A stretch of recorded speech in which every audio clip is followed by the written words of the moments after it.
The focus on sustainability is fundamental to the Luke Hughes approach. I have a problem with many of the fads and fashions in the construction industry, particularly when it comes to official certification and sustainability. How can a 500-room hotel in the Middle East, with every room with its own air conditioning unit, built of steel, glass and concrete, conceivably ever be deemed sustainable, just because it has a certificate to say so? So our view is, in some ways, somewhat unorthodox. In a nutshell, the longer a building and its furniture stay relevant, the longer the carbon stays locked up. The longer the carbon stays locked up, the less contribution to CO2 emissions. Long life equals locked up carbon. So, we should all design for long life, 50 to 100 years minimum.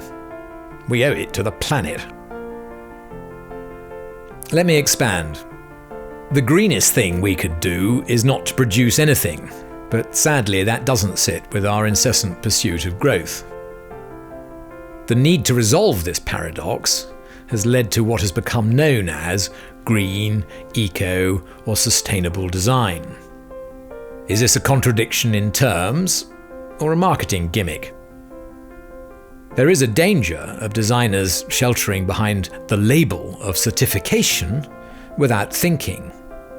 The facts are, timber is plentiful and self-renewable and the most natural carbon store.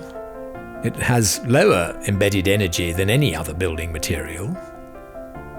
Governments will always tend to take short political views. Certification is not the same as sustainability. Bureaucrats, and therefore certificates, can always be bought.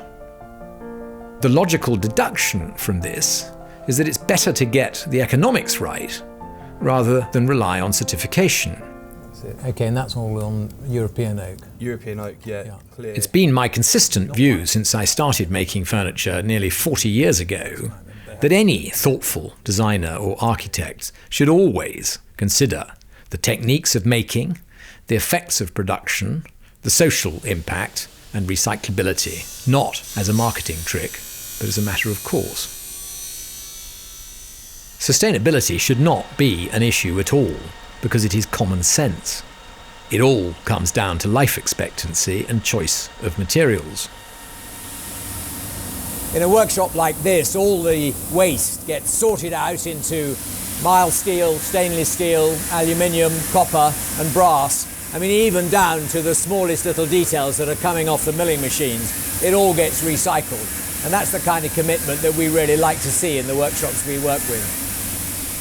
And that is amongst the reasons why we always try to design for a 50 to 100 year life expectancy, why it is so important that a sense of social responsibility and recyclability are integral to every step of our development processes, whether the material involved is wood, metal, stone, glass or leather, and why we've always used European and American hardwoods and not tropical ones.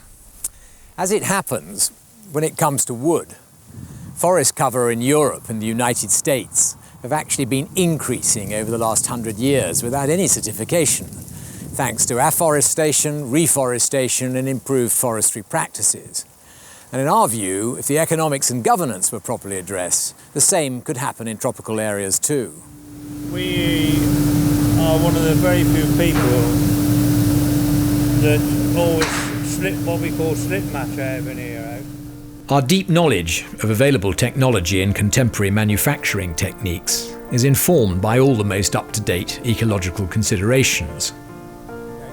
That's all very well, but at heart, the big question is life expectancy. Let me spell this out again. The longer a building and its furniture stay relevant, the longer the carbon stays locked up. The longer the carbon stays locked up, the less CO2 emissions.